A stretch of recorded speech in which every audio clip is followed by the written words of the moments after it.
"Take her to pay the debt," they said. The rancher refused, until he saw the young Apache and froze. The ranch sat alone at the edge of the dry plains, where the land stretched wide and empty under a hard blue sky. The fence posts leaned from age, and the wind carried dust across the cracked ground. For years, the rancher had worked this land with his own hands.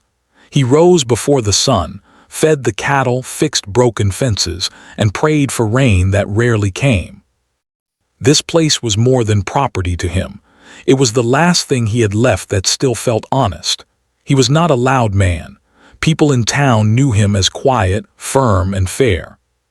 He paid what he owed when he could, helped neighbors when they were in trouble, and never asked for more than he deserved. But the past few years had been cruel. The rain stopped coming. The grass dried up. Cattle prices fell. Medical bills from his late wife's illness still followed him like a shadow. No matter how hard he worked, the numbers never came out right. One afternoon, as the sun stood high and sharp, a truck drove up the dirt road toward his house. Dust rose behind it like smoke. The rancher wiped his hands on his jeans and watched from the porch. He already knew why they had come. The bank men did not visit unless something was wrong. Two men stepped out of the truck. Their clothes were clean, their boots new. They carried papers under their arms. They spoke politely at first, using calm voices and careful words. They explained what the rancher already knew. His loan was overdue. The bank had waited long enough. If he could not pay, the land would be taken. The rancher listened without interrupting. When they finished, he nodded slowly and said he needed more time. He explained about the drought, the sick cattle, the work he was still doing to turn things around. He spoke with honesty, not begging, just stating facts. One of the men sighed and shook his head. The other looked at the papers again and then said something that made the air feel colder. "There is another option," the man said, "a way to clear part of the debt." The rancher frowned. "I don't have more money." "It's not money," the man replied. "It's a transfer." They explained that a young Apache woman was tied to a labor agreement connected to the same land records as the debt. If the rancher accepted responsibility for her, part of what he owed would be cleared. To them, it was just a line in a file, something old and legal, something passed down without question. The rancher felt his chest tighten. He stared at the men as if he had not heard them correctly. "You're talking about a person," he said slowly. "Yes," one of them answered, uncomfortable but firm. "It's lawful, it's been done before." The rancher's voice hardened. "I won't do it." The men exchanged looks. One of them tried again, saying the ranch would be saved. The pressure lifted, the problem solved. The rancher stood up straighter. "I won't take a human being to pay a debt," he said. "I'd rather lose the land." The words surprised even him, but once spoken, they felt right. The men warned him of the consequences. They said he was being stubborn, that the world did not work on feelings. The rancher did not argue. He simply repeated his answer. When the truck drove away, the rancher sat down heavily on the porch step. His hands shook, though he did not know if it was from anger or fear. Losing the ranch would mean losing everything, but some lines could not be crossed. His wife had taught him that. She had believed that dignity mattered more than comfort. He could almost hear her voice in the quiet wind. That night, he did not sleep. He walked the land under the stars, touching the fence posts, the old barn walls, the dry earth. Every memory of his life was here. And yet, even with all that, he knew he had chosen correctly. The next day, the pressure began. Neighbors stopped by, offering advice he did not ask for. Some said he was foolish. Others warned him that the bank would not back down. A few looked at him with respect but said nothing. The town buzzed with quiet talk. Days later, another truck came. This time it did not stop at the road. It drove all the way up to the house. The rancher stepped outside, his jaw tight. The same men got out, but they were not alone. A third figure remained by the truck, standing still. "She's here," one of the men said. The rancher felt anger rise in him. "I already told you no." "We thought it best you see her," the man replied. Then decide. The rancher turned, ready to send them away, when his eyes landed on the young woman. She stood calmly beside the truck. Her clothes were simple, worn but clean. Her dark hair was tied back. Her posture was straight, not weak, not defiant, just steady. She did not look at the men. Her eyes rested on the land, the sky, the house. When she finally looked at the rancher, her gaze was clear and unreadable. Something inside him shifted. He had expected fear, or anger, or pleading. He saw none of that. Instead, he saw quiet strength. Years of endurance held behind still eyes. She did not speak. She did not move. She simply stood, waiting, as if she had learned long ago that words often changed nothing. The rancher felt his breath catch. A strange sense of familiarity washed over him, though he could not yet name it. His anger faded, replaced by something heavier. Responsibility, memory, unease. "She won't be staying," he said firmly, though his voice lacked its earlier edge. "I already gave my answer." The men insisted. They spoke of deadlines and final notices. The rancher barely heard them. His attention stayed on the young woman. She met his eyes once more, then looked away, as if already prepared for whatever came next. In that moment, the rancher understood something deep and painful. This was not just about land or money. This was about power, history, and choices passed down by people who never had to live with them. He clenched his fists. "No," he said again, louder this time. "Not like this, not ever." Silence followed. The wind moved through the dry grass. The young woman shifted her weight slightly but said nothing. The men realized they would get no more from him that day. They warned him once more, then turned back toward the truck. Before leaving, one of them looked at the young woman and told her to wait. She nodded calmly. As the truck drove away again, the rancher stood frozen on the porch, staring after them. He knew the fight had only begun. He also knew that whatever happened next would change everything. And as the dust settled, he felt certain of one thing. The debt he faced was no longer just his own, and the choice he had made would demand a price far greater than land. The days after that visit felt heavier than before. The rancher went back to his routine, but nothing felt the same. He still woke before sunrise, still fed the cattle, still checked the fences, yet his mind kept returning to the same moment. The quiet way the young woman had stood by the truck, the calm in her eyes, the way the men spoke about her as if she were part of the land records. It troubled him more than the threat of losing the ranch. News traveled fast in a small town. By the end of the week, almost everyone knew what had happened. Some people stopped him at the supply store or outside the post office. A few told him he had done the right thing, but most shook their heads. They said the times were hard, that a man could not afford pride when everything was on the line. One neighbor said, "You can't fight the system alone." Another warned him that the bank would come back stronger next time. At night, the rancher sat alone at his kitchen table, staring at old papers and unpaid bills. The lamp cast a yellow circle of light, but it did little to chase away the worry. He thought about his wife often during those hours. She had believed in standing firm, even when it cost something. She used to say that once a person gave up their values, they never really got them back. Remembering her words gave him strength, but it did not erase the fear. The bank letters began arriving more often. The tone changed. Polite words turned sharp. Deadlines were underlined.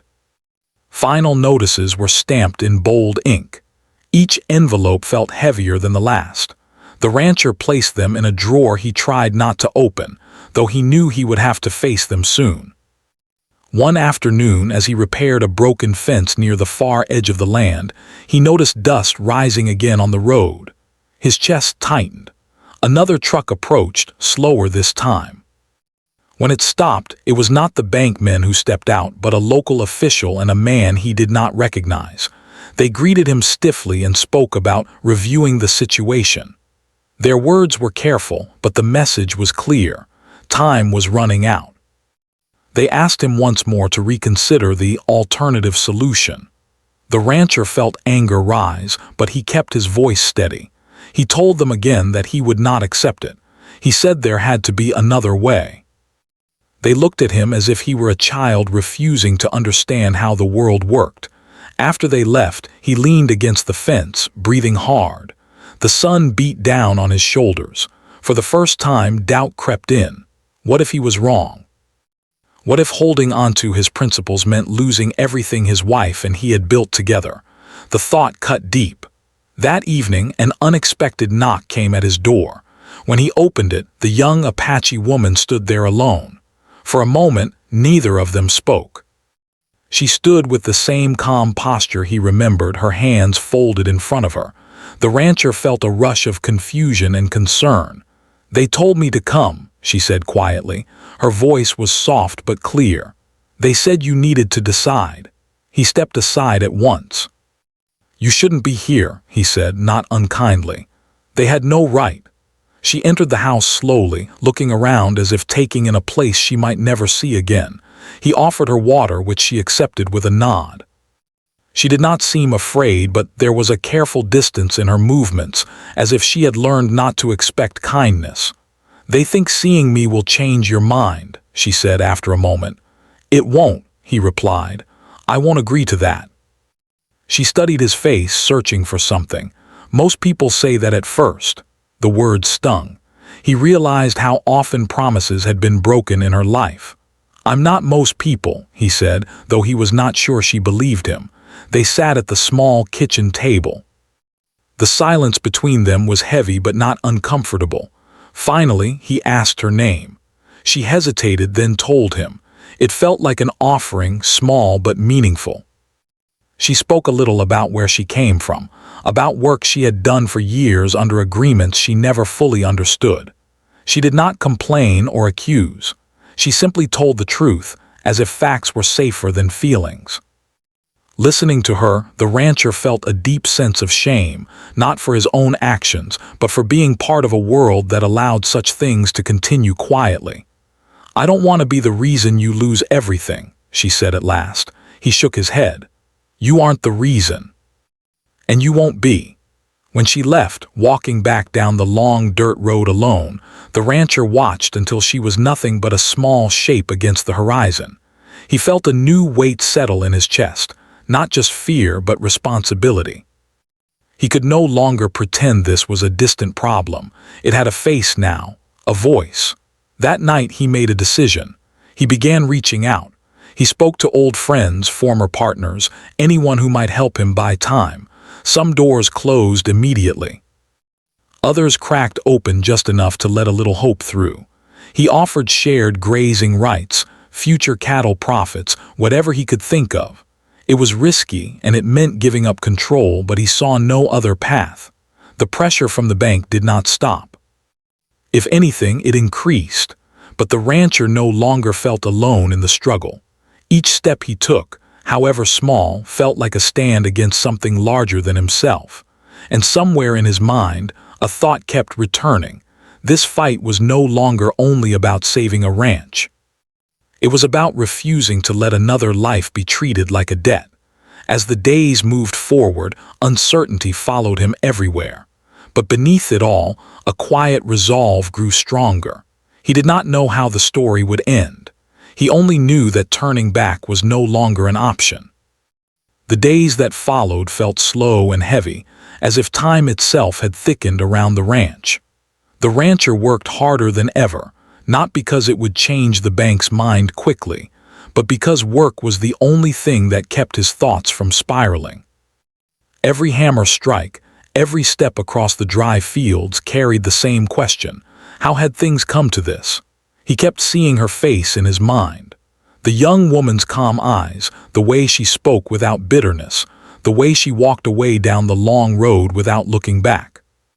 There was strength in her silence that unsettled him.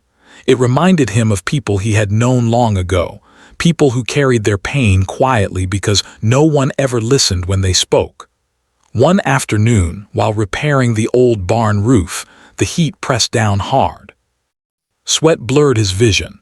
As he paused to drink water, a memory surfaced without warning. Years ago, during a cattle drive, he had been injured far from town. His horse had bolted, leaving him alone with a twisted ankle and no clear path back. He remembered the fear, the helplessness, and then help. A small group from a nearby Apache community had found him.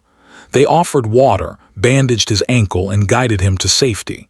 At the time, he had been too focused on survival to think much about it. Now standing on the barn roof, that memory hit him with full weight. He remembered a young girl among them, quiet, observant, watching everything. The realization made his hands tremble. He climbed down slowly and sat on a wooden crate, breathing deeply. The age matched. The eyes matched. The steady presence matched. He could not be certain, but his heart told him what his mind was afraid to accept. That was why he had frozen. It was not just recognition. It was memory, gratitude, and a buried sense of debt rising to the surface all at once. Later that evening, the bank men returned. They did not bring the young woman this time. Instead, they brought certainty, papers, dates, final terms. They spoke in firm voices, explaining that negotiations were finished. The rancher would either accept the transfer arrangement or prepare for foreclosure. As they spoke, he watched their mouths move, but his thoughts were elsewhere. He thought about the past, about kindness received without demand, about how easily the world forgot those moments. He interrupted them. "I know who she is," he said quietly. The men looked confused. One asked him what he meant. "I've seen her before," the rancher continued. "Years ago, when I needed help and had nothing to offer." They dismissed it as coincidence, a story meant to soften the situation, but something in his voice made them uneasy. "I won't do it," he said again, "and now I know why." They warned him one last time. They said emotion would not change the outcome. They said he was choosing ruin. When they left, they were confident he would break under pressure. He didn't. The next day, he drove into town and visited an old friend who owned a small feed store. He shared the truth, not just about the debt, but about the arrangement the bank was pushing. His friend listened in silence, then closed the store door and said quietly, "That's not right." Word spread again, but this time differently. People began to talk about the situation with discomfort instead of judgment. Some were angry. Some were afraid. Others began to question things they had accepted for years without thinking. A few days later, the young woman returned to the ranch, not sent this time, but by choice. She stood at the gate, uncertain, as if unsure whether she should be there. The rancher approached slowly, not wanting to startle her. "I needed to speak with you," she said. "They said things are getting worse," he nodded. "They are." They walked together along the fence line. The land was quiet except for the wind. He told her about the memory, about the day he had been helped, about the girl he remembered. She listened carefully, her expression unreadable. "That was my aunt," she said finally. "I was there." The words settled between them like truth finding its place. "I never thanked her," he said, his voice thick. "I never even learned her name." "She didn't expect thanks," the young woman replied. "She said helping was enough." He stopped walking. "Then let me do the same." From that moment, something shifted. The power imbalance that had hovered over every conversation faded. They spoke as two people facing the same storm from different sides. He told her his plan, to fight the foreclosure, to seek legal help, to bring attention to what the bank was trying to do quietly. It was risky. It might fail. But it was honest. She did not respond immediately. When she did, her voice carried a weight of long experience. "People like them don't like to be seen," she said. "Light makes them uncomfortable." That night, the rancher contacted a regional legal aid group. He told the story plainly. The response surprised him. They were interested, very interested. They said they had heard rumors of similar arrangements but never had someone willing to challenge them openly. Days turned into tense weeks. Letters were sent. Calls were made. The bank grew defensive. Meetings were postponed. Threats softened into warnings. The young woman remained nearby, not as a possession or obligation, but as an ally. She helped around the ranch by choice, and he paid her fairly for her work. They shared meals, stories, and long silences that needed no words. For the first time in years, the rancher felt something other than fear guiding his actions. Purpose had taken its place. One evening, as the sun dipped low and painted the sky in deep colors, he realized something important. The debt he thought he owed to the bank was small compared to the debt he owed to his own conscience and to the people whose kindness had once saved him. Whatever happened next, he knew one thing with certainty. He would not freeze again. He would stand. The fight entered a new stage, quieter on the surface but heavier underneath.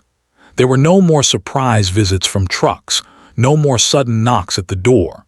Instead, tension settled into the air like a long-held breath.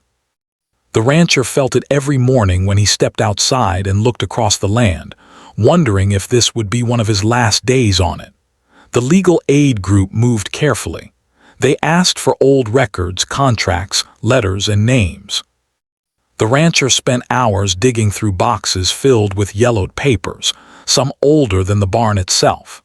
Many documents were written in language meant to confuse ordinary people. Even reading them made his head ache. Still, he kept going, page by page, because now he understood that these papers held power. The young woman helped in ways that surprised him. She noticed details others missed. She remembered names, dates, and stories passed down in her family. Some of those stories lined up with the papers he found. Quietly, piece by piece, a pattern appeared. What the bank claimed was legal had roots in old arrangements that were never fair to begin with. They worked side by side during the day. She helped with the cattle, repaired fences, and learned the rhythms of the ranch quickly. He paid her at the end of each week, placing the money directly into her hand, making it clear she owed him nothing beyond the work she chose to do. At first, she seemed unsure how to accept that kind of clarity. Over time, she relaxed just a little. Evenings were harder. That was when worry crept back in. The rancher sat at the table with the phone nearby, waiting for calls that could change everything. Some nights he barely slept. Other nights, exhaustion knocked him out before fear could take hold. The town began to shift. At first, people only whispered. Then questions turned into conversations. A few ranchers admitted they had heard of similar debt solutions, but never spoke up because it did not touch them directly. Others were angry that such things still existed so close to home. Not everyone supported him, but silence was breaking, and that mattered. One afternoon, a meeting was called at the town hall. It was meant to discuss land concerns, but everyone knew why it was really happening. The rancher stood near the back, unsure if he should speak. The young woman stood beside him, not hiding, not pushed forward either. When his turn came, he did not raise his voice. He did not accuse or threaten. He told his story simply. He spoke about drought, debt, pressure, and the moment he was offered something that crossed a line he could not step over. He talked about memory, about help he once received without condition, and about what it meant to honor that help years later. The room stayed quiet. Then someone asked a question, then another. Soon, the conversation took on a life of its own. People shared their own experiences with unfair contracts, confusing language, and fear of speaking up. By the time the meeting ended, something had changed. The problem was no longer just one man's burden. The bank responded quickly. They denied wrongdoing. They claimed misunderstandings. They warned of consequences, but their confidence was shaken. The legal aid group requested formal reviews. Records were questioned. Outside attention began to build. The bank could no longer move quietly. Through all of this, the rancher watched the young woman carefully. He wanted to be sure she felt no pressure to stay or help. One evening, he finally said it out loud. "You can leave any time," he told her. "No explanation needed." She looked at him for a long moment. "I know," she said. "That's why I'm still here." Her words stayed with him. As weeks passed, the strain showed on him physically. His shoulders ached. His hands shook sometimes when he thought no one was looking. The fight demanded more energy than the ranch ever had. There were moments when he questioned everything again. On those days, she would say very little, just enough to remind him why he started. The legal process dragged on, slow and tiring. Small victories came, then setbacks. One ruling delayed foreclosure. Another reopened questions the bank did not want answered. Each step forward felt earned inch by inch. One evening, after a particularly long day, they sat outside watching the sky darken. The land was quiet, almost peaceful. "My people believe land remembers," she said softly. "Not just what happens to it, but how people choose." The rancher nodded. He understood what she meant. The land had seen kindness and cruelty, honesty and greed. Now it was witnessing resistance. Eventually, the bank offered a new proposal. This time, it involved restructuring the debt without any mention of people, transfers, or hidden terms. It was not generous, but it was clean. The legal aid group reviewed it carefully. It would be hard, but possible. The rancher felt relief and exhaustion wash over him at once. He did not celebrate, he waited. He wanted to be sure this was real. When the agreement was finalized, the threat lifted, but the cost remained. He had taken on years of strict payments. He would have to work harder than ever. Still, the land stayed his, and no one else was treated as an object along the way. The young woman did not rush her next choice.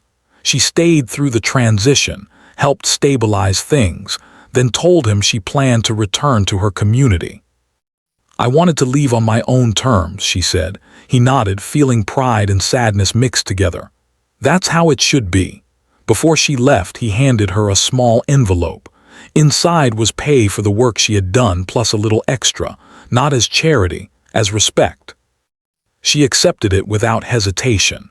As she walked down the long road one final time, the rancher felt something he had not felt in years: peace. Not because everything was easy now, but because he knew he had chosen rightly, even when it was hard. The debt was not gone, but it had been transformed. The ranch felt different after she left, not empty but quieter in a new way. The rancher noticed it in the mornings first. The air seemed softer, the land less tense, as if it had finally exhaled after holding its breath for too long. The fight was over, at least on paper, but its echoes stayed with him. He returned to his routine again, yet this time it did not feel like survival alone. It felt like rebuilding. The new agreement with the bank was strict. Every payment mattered. Every decision carried weight. There was no room for mistakes. Still, it was honest work, and that mattered more to him now than comfort ever had. Some days were harder than others. There were mornings when his body ached and the future felt heavy. On those days, he reminded himself why he had chosen this path. He had not saved the ranch by breaking someone else. He had not traded dignity for land. That knowledge gave him strength when his muscles failed him. Word of what happened continued to spread beyond the town. A few people reached out quietly, asking questions, seeking advice, sharing stories of their own. He listened more than he spoke. He had learned that listening was often the bravest thing a person could do. One afternoon, months later, he received a letter. The return address was unfamiliar, but when he opened it, his hand stilled. It was from her. She wrote simply. She told him she was back with her community, working, learning, helping younger ones understand their rights and their history. She did not mention pain or anger. She spoke about purpose, about choosing her own direction. She thanked him, not for saving her, but for standing when it mattered. He folded the letter carefully and placed it in the drawer with the important papers. This time, that drawer held something different, not fear. Not threats, but proof that choices could matter beyond one moment. As seasons passed, the land began to heal slowly. The rains returned in short visits, enough to bring green back to parts of the pasture. The cattle grew stronger. The rancher repaired what had been broken for years, not just with tools but with patience. He changed, too. He no longer stayed silent when something felt wrong. At meetings in town, even in quiet conversations, he spoke when needed. He did not raise his voice or seek attention. He spoke plainly, honestly, and without shame. People noticed. One evening, standing on the porch as the sun dipped low, he thought about the debt that had started it all. On paper, it still existed. Numbers still needed to be paid. But the deeper debt, the one tied to memory, history, and conscience, had been faced. He realized then that debts were not always meant to be erased. Some were meant to be honored. The rancher stayed on that land for many more years. It never made him rich. It never brought easy days, but it gave him something better, a life he could stand behind without regret. And somewhere beyond the horizon, a young Apache woman walked her own path freely, carrying forward a story that no longer belonged to silence. The land remembered. And so did he.